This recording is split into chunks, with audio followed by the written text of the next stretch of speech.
Andrews ने सन 1869 में carbon dioxide gas के द्रवीकरण का अध्ययन करना स्टार्ट किया, या ये कह सकते हैं कि वो liquefaction of carbon dioxide gas को एक्सपेरिमेंटली स्टडी कर रहे थे। कब? 1869 में। हुआ क्या? एक्चुअली उसके जो रिजल्ट थे ना वो बड़े इंटरेस्टिंग आए। वो जो चाह रहे थे उसके अकॉर्डिंग तो नहीं, लेकिन बड़ा इंटरेस्टिंग सा एक रिजल्ट उनको मिला। तो आज हम लोग एंड्रयूज एक्सपेरिमेंट में उसी इंटरेस्टिंग रिजल्ट पे डिस्कस करेंगे। पहले तो आप एंड्रयूज से मिल लीजिए। ये हैं आपके थॉमस एंड्रयूज। ये फिजिशियन भी रहे हैं, केमिस्ट भी रहे हैं, दोनों फील्ड में इनका अच्छा कमांड था।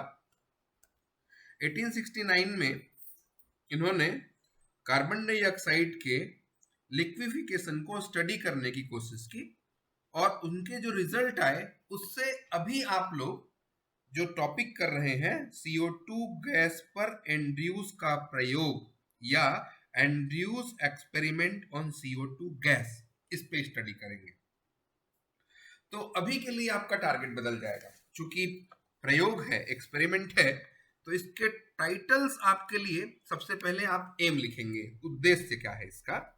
इसका उद्देश्य है CO2 गैस के लिए, CO2 गैस के लिए प्रेशर एंड टेम्परेचर के डिफरेंट वैल्यूज में आइडियल गैस के बिहेवियर से डेविएशन को स्टडी करना। मतलब CO2 गैस के लिए दाब व ताप की विभिन्न परासों में आदर्श गैस के व्यवहार से विचलन का अध्ययन करना, ये है आपका प्रयोग का उद्देश्य। दूसरा जो पॉइंट हम लोग डिस्कस करेंगे, आपका एक्सपेरिमेंटल अरेंजमेंट होगा, और उसके बाद आप ऑब्जर्वेशन पे आएंगे। तो चलिए पहले एक्सपेरिमेंटल अरेंजमेंट देख लेते हैं। ये आपका एक्सपेरिमेंटल अरेंजमेंट है, यहां ध्यान दीजिए। इसमें ग्लास के दो ट्यूब लिए हैं आप, ये वाला ट्यूब ए और ये वाला ट्यूब है बी। ये देखिए, एक ट्यूब ये है और एक ट्यूब ये है, ए और बी। दो ग्लास के ट्यूब ले लीजिए, ठीक। और इसका जो ऊपरी हिस्सा होता है ये वाला, एक कैपिलरली ट्यूब टाइप का होता है, केस नली टाइप का है, ठीक है। और एक्चुअल में यहाँ एक स्केल लगा होता है, मार्किंग है यहाँ पे, जहां पे आप गैस के, यहाँ एक मार्किंग होगा, स्केल बना होगा ये वाले हिस्से पे, जिसमें आप यहाँ जो गैस फील्ड रहेगा एक स्केल बना रहेगा, उसके वॉल्यूम को मेजर कर सकते हैं। पहले जब इस ग्लास ट्यूब ए और बी को लेंगे तो यहाँ एक ब्लैक ब्लैक दिख रहा है, वो कुछ नहीं रहता, ये पूरा का पूरा खाली रहता है। इसको 24 आवर तक, 24 घंटे तक ड्राई कार्बन डाइऑक्साइड गैस प्रवाहित करके रखते हैं, 24 आवर तक दोनों में, ठीक। जिससे इस नली में जो एक्स्ट्रा एयर है वो बिल्कुल ना रहे, खाली हो जाए। अब क्या करेंगे, ये जो आपका ट्यूब होता है इसके ऊपर वाले हिस्से को मर्क्यूरी से ब्लॉक कर देते हैं, गर्म करके। मर्क्यूरी वेपर पे इसको जब गर्म करते हैं तो यहां से जो एक्स्ट्रा एयर और होता है वो बाहर निकल जाएगा, और उसके बाद ये ट्यूब क्या हो जाता है, ये ए ट्यूब क्या हो जाएगा, सील हो जाएगा। जब ये सील हो जाएगा तो इसके ऊपरी हिस्से पर आपको केवल क्या मिलेगा, कार्बन डाइऑक्साइड, ठीक है। और इसमें इस CO2 के वॉल्यूम को यहां जो स्केल बना होगा उससे आप इजीली पढ़ सकते हैं,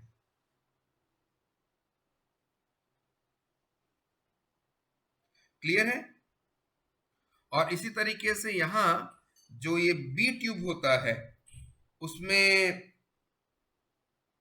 आप गैस फिल कर देते हैं, और यहां जो ये गैस फील्ड होगा उसको आप लोग आइडियल गैस ले लेंगे। यहां जो ड्राई एयर मिलेगा उसको आप आइडियल गैस मान लेंगे।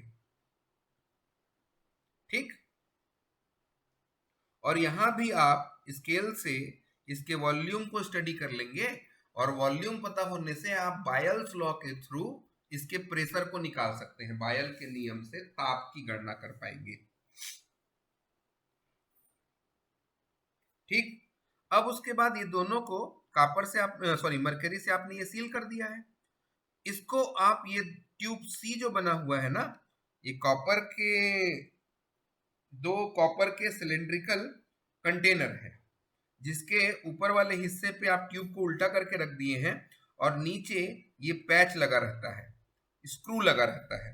और इस स्क्रू के पोजीशन को चेंज करके, यहाँ जो दो स्क्रू दिख रहा होगा, ये दोनों स्क्रू ऊपर नीचे हो सकता है, और इन दोनों कंटेनर को एक डी पाइप के थ्रू एक दूसरे से ज्वाइन कर देते हैं।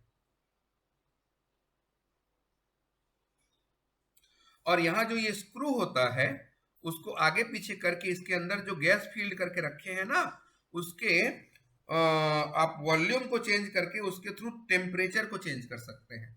ये स्क्रू इसके अंदर के ताप को बदलने का काम करेगा। यहां तक आपका एक्सपेरिमेंटल अरेंजमेंट है।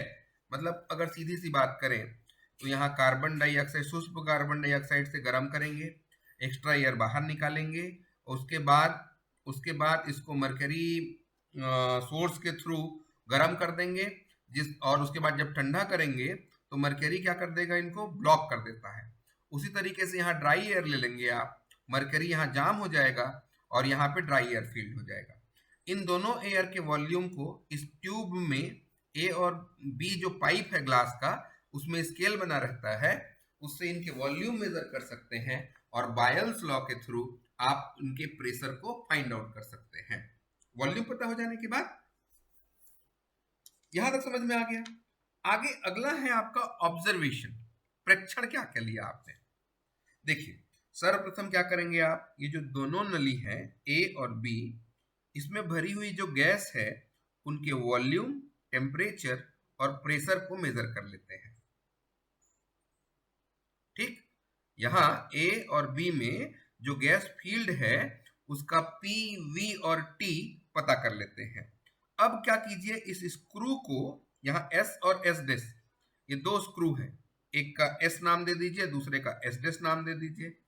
ये दो स्क्रू हैं आपके पास, ये वाले स्क्रू को आप लिख दीजिएगा, ये है आपका एस और ये है आपका एस डेस। इन दोनों स्क्रू को टाइट करते हैं आप। जब टाइट करना शुरू कर देते हैं तो उससे क्या हो जाएगा, उससे दाब बदलना शुरू हो जाता है, और दाब जब बदलेगा तो उसके करस्पॉन्डिंग वॉल्यूम भी चेंज होने लगता है। ठीक, और हर बार यहाँ ये जो नली बी है, वहां जो ड्राई एयर फील्ड है ना, उसके लिए आप रीडिंग लेते जाते हैं। ठीक है, मतलब इसके वॉल्यूम को मेजर करते हैं और पी निकालते जाते हैं बॉयल के लॉ से। ठीक, अब क्या करते हैं, ये जो प्रोसेस है उसको डिफरेंट टेम्परेचर पर दाब और आयतन के संबंध में अनेक प्रेक्षण प्राप्त किए जाते हैं।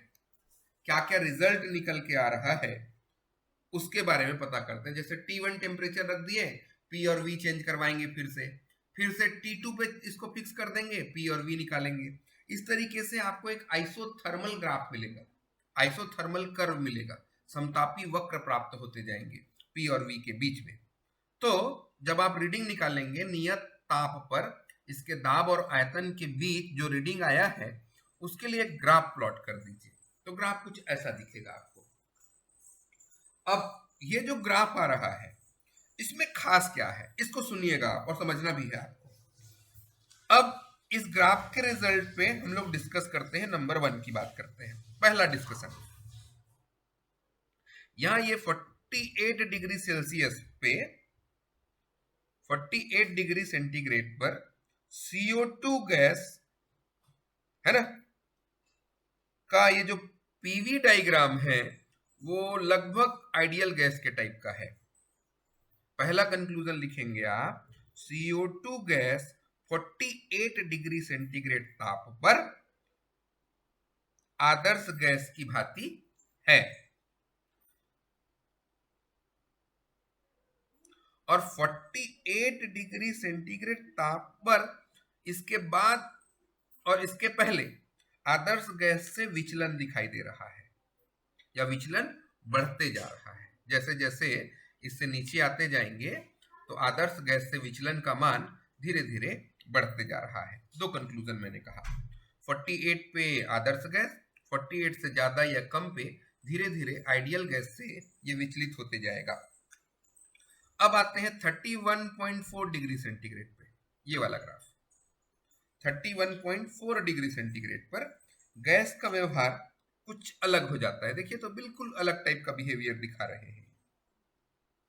यहां 31.4 डिग्री सेंटीग्रेड की ये जो कर्व है, ये जो वक्र है उसके पॉइंट पी पे आइए। ठीक, तो ये पी के ऊपर वाले हिस्से पर एक खास बात ये है कि टेम्परेचर कुछ भी कर लीजिए, किसी भी ताप पर गैस का प्रेशर चाहे कुछ भी हो, जितना बढ़ा लो आप, इसे आप मेल्ट नहीं कर पाएंगे CO2 गैस को पी से ऊपर। मैं क्या बोल रहा हूं, मेरा कहना है 31.4 डिग्री सेंटीग्रेड के ये जो वक्र है, इसका ये जो पॉइंट P के संगत जो ताप आएगा, यानी ताप कितना है 31.4, ये तो हर जगह ताप वही रहेगा। तो इसके ऊपर किसी भी ताप पर, इसके ऊपर किसी भी ताप पर गैस का दाब चाहे कुछ भी हो, जितना बढ़ा लीजिए, इसको मेल्ट नहीं कर पाएंगे। लेकिन इससे नीचे अगर आते हैं तो इसके नीचे अगर आते जाएंगे तो V के मान में दाब के साथ परिवर्तन दिख रहा है। ठीक, यहां V के मान में दाब के साथ में एक परिवर्तन दिखाई दे रहा है। ठीक, ये तीसरा कंक्लूजन है, P से ऊपर मेल्ट करना पॉसिबल नहीं है किसी भी प्रेशर और वॉल्यूम पे। लेकिन इससे नीचे V की वैल्यू P के रेस्पेक्ट में, यहां देखिए ये वाले कर्व में या ये वाले कर्व में लगातार चेंज हो रहा है। ठीक, अब आते हैं 21.5 डिग्री सेंटीग्रेड पे। यहां ये जो BC भाग है, ये देखिए BC भाग में कार्बन डाइऑक्साइड गैस, ये देखिए यहां पे B से C तक वाले भाग में, यहां पे प्रेशर के साथ वॉल्यूम चेंज हो रहा है। प्रेशर बढ़ाते जा रहे हैं तो उसके हिसाब से वॉल्यूम चेंज हो रहा है। और उसके बाद अगर B से A तक वाले पार्ट पे आते हैं तो यहां पे देखिएगा प्रेशर अप्रोक्सीमेटली कांस्टेंट हो गया है और वॉल्यूम चेंज होते जा रहा है। इसका मतलब AB पार्ट में नियत हो गया है और इसका वॉल्यूम लगातार चेंज हो रहा है। तो इस वाले हिस्से में गैस और लिक्विड दोनों में इक्विलिब्रियम स्टेट में रहेगा आपका कार्बन डाइऑक्साइड, साम्यावस्था में है। उसके बाद यहां पे आ जाइए आप A से लेकर के एडेस वाले पार्ट पर, यहां A से लेकर के एडेस वाले पार्ट पे अगर आते हैं, यहां पे गैस द्रवित हो गया है। क्यों?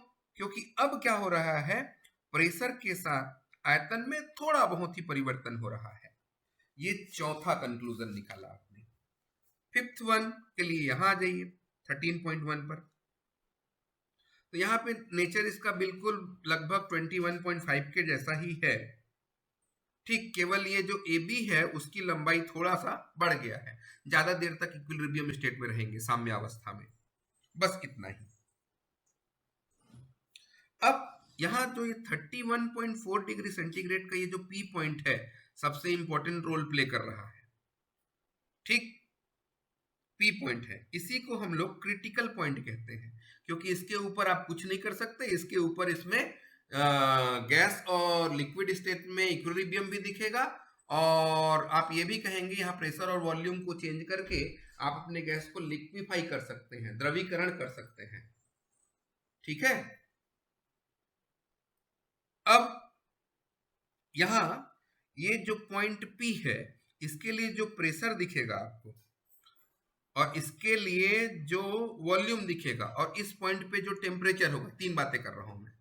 ये P पॉइंट पे जो प्रेशर आएगा, P पॉइंट पे जो वॉल्यूम होगा और P पॉइंट के लिए जो टेम्परेचर दिख रहा है आपको, उसी को आप लोग क्रिटिकल प्रेशर, क्रिटिकल वॉल्यूम और क्रिटिकल टेम्परेचर कहेंगे। ठीक, ध्यान ये रखना है आपको कि क्रिटिकल वॉल्यूम, क्रांतिक आयतन, केवल 1 मोल गैस के लिए ही परिभाषित करेंगे। ठीक है, क्रांतिक आयतन केवल 1 मोल गैस के लिए परिभाषित करेंगे, जबकि आप क्रिटिकल टेम्परेचर यानी कि क्रांतिक ताप और क्रांतिक दाब किसी भी मात्रा के गैस के लिए हो सकता है। इसको आप ध्यान रखिएगा। चलिए, अब ग्राफ समझ गया, इसके 5 कंक्लूजन बता दिया मैंने आपको, और पांचों कंक्लूजन के लिए ये जो 5 कंक्लूजन हमने देख लिए हैं, अब इन पांचों कंक्लूजन के लिए एक एक करके बात करते हैं। तो पहला बात किस पे करेंगे हम लोग? क्रिटिकल कांस्टेंट के लिए 3 क्रिटिकल कांस्टेंट है, critical volume, critical temperature, critical pressure. तो सबसे पहले इन तीनों टाइप के कांस्टेंट को, क्रिटिकल कांस्टेंट को निकालने के लिए आपके पास ये वॉन डेर वाल्स इक्वेशन है, P plus A by V square, V minus B equal to R T. एक काम करिए, ये वी स्क्वायर को अगर एलसीएम ले लेंगे आप, तो P V square plus A by V square, V minus B equal to R T आ जाएगा। अब इसको मल्टीप्लाई कर दीजिए, v को मल्टीप्लाई करेंगे तो कितना होगा देखिए, P V cube plus V a, और इसको करेंगे तो minus b P V square minus A b by V square equal to R T. यहां से इस वी स्क्वायर को यहां ट्रांसफर कर देंगे तो P V cube plus A V minus P V square B minus A B equal to R T V square आ जाएगा। और आर टी वी स्क्वायर को इधर ट्रांसफर कर लीजिए, आर टी वी स्क्वायर को इधर ट्रांसफर कर लीजिए, तो पी वी क्यूब प्लस ए V minus P V square B minus ए b minus R T V square, ये है आपका इक्वेशन नंबर 1। इसको रीअरेंज करते हैं और P कॉमन निकालते हैं यहां से। देखिए, यहां से अगर P कॉमन निकला आपके पास, यहां से अगर P कॉमन निकालेंगे तो V क्यूब बचेगा, यहां P है ही नहीं, डिवाइडेड बाई P हो जाएगा, यहां V स्क्वायर बाई B बच जाएगा, यहां डिवाइडेड बाई P करना पड़ेगा, यहां भी डिवाइडेड बाई P करना पड़ेगा। ठीक, और कलेक्ट कर लीजिएगा, ये V स्क्वायर वाला टर्म को ये V स्क्वायर वाले टर्म के साथ रख लीजिएगा, तो आपके पास ये इक्वेशन ऐसा बना। ठीक, P कॉमन निकाल लिए हैं तो यहां से V क्यूब बचा, और उसके बाद ये V स्क्वायर B बच गया, ये वाला हिस्सा, यहां से P निकला तो, और ये यहां से P निकलेगा तो P डिवाइड करना पड़ेगा, P है ही नहीं, तो are T V square by P. यहां से देखिए, यहां भी P नहीं था तो ए वी बाई पी, यहां भी P नहीं था, यहां पे देखिए तो ये a b by P equal to 0। इस P को अगर ट्रांसफर कर देंगे आप तो वापस 0 होगा, और आपका इक्वेशन बन जाएगा v cube minus V square B minus R T V square by P. तो यहां से एक काम कर सकते हैं हम लोग, वैसे सोचे तो यहाँ v स्क्वायर को अगर कॉमन निकाल देते हैं आप, तो ये हो जाएगा b plus R T by P plus A V by P minus A b by P, ये हो गया इक्वेशन नंबर 2। ये क्या निकला आपका? एक्सपेरिमेंटल इक्वेशन आपने निकाल दिया है van der Waals gas equation से, आपको पहले से पता है ये सारी चीजें। अब हम अपने एक्सपेरिमेंट पे आते हैं। देखिए, अब मान लेते हैं T equal to T C है, क्रिटिकल टेम्परेचर है। तो इस क्रिटिकल टेम्परेचर पे आपने कहा था कि जो प्रेशर है वो PC है और जो वॉल्यूम होगा वो VC होगा।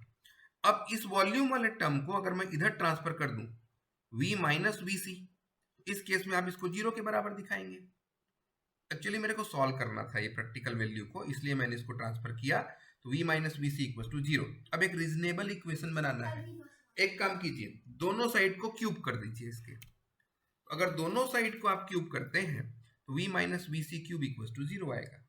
a minus B whole cube वाला फॉर्मूला लगा दीजिए, लगाइए, क्या आएगा, A cube minus B cube plus 3ab² minus 3a²b equal to 0। ये इक्वेशन आपका बन के आया। अब एक काम करते हैं, आपके इस इक्वेशन को, वो जो आइडियल इक्वेशन आपने निकाला है, आपके पास थियोरेटिकल जो इक्वेशन आपने निकाला है, उन दोनों के साथ इसको कंपेयर करते हैं। कैसे कंपेयर करें, देखिए, V cube V C square, ठीक, सॉरी वी सी क्यूब है, तो इसके लिए तो फिर मैं कुछ नहीं बोल सकता। एक काम करता हूं, पेन को लेता हूं तो कुछ समझ में आएगा। ये वाला पॉइंट देखिए आप, यहां देखिए, एक लाइन हो गया आपका पहला वाला, ये v के कॉफिशिएंट क्या हो सकते हैं, ठीक, पहला वाला, यहां देखिए, ये v² का कॉफिशिएंट 3vc, ठीक, और यहां v² का कॉफिशिएंट कितना होगा, b plus R T by P, दोनों के दोनों माइनस में है, तो 3vc equal to b plus R T by P आएगा। क्लियर है। अब v के कॉफिशिएंट को देखिए, तो यहां v का कॉफिशिएंट लिखेंगे आप 3vc², 3vc² और यहां a बाई पी। अगला है ये vc³ बिना v वाला, जिसमें v ही नहीं है, ये वाला, तो यहां पे देखिए बिना v वाला टर्म, यहां भी v है, यहां भी v है, यहां भी v है, ये बिना v वाला टर्म ये है ए बी बाई पी, मतलब इसके जब इक्वल ये हो जाएगा, ये आना चाहिए, ठीक।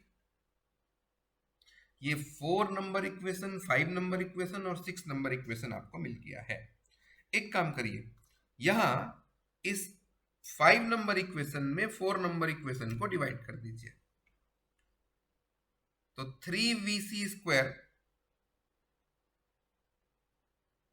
3vc², लेकिन इसको अगर डिवाइड करेंगे 4 और 5 को तो कोई कंक्लूजन नहीं निकल रहा है, तो मैं कहता हूं 5 और 6 को डिवाइड कर दीजिए, मतलब इक्वेशन 5 में इक्वेशन 6 को डिवाइड कीजिए। चलिए, तो 3vc², एक मिनट में लेजर तो ले लूं उसको, ये देखिए, ये वाले 3vc² by vc³ ap by ab by p।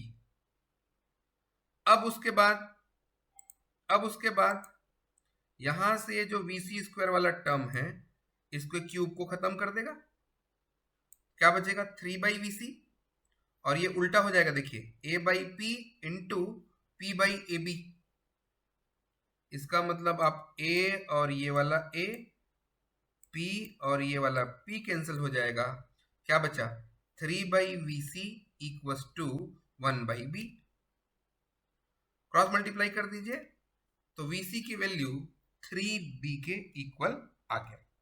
अब एक काम करें, क्या इसको आप यहां रख दीजिए 6 नंबर पे, लेकिन ध्यान रखिएगा अब क्रिटिकल प्रेशर की बात करनी है हमको, तो P की जगह PC कर देंगे, क्योंकि आप VC की वैल्यू रख रहे हैं, ठीक, VC ले रहे हैं, तो उसके संगत ये PC हो जाएगा, तो 3b का क्यूब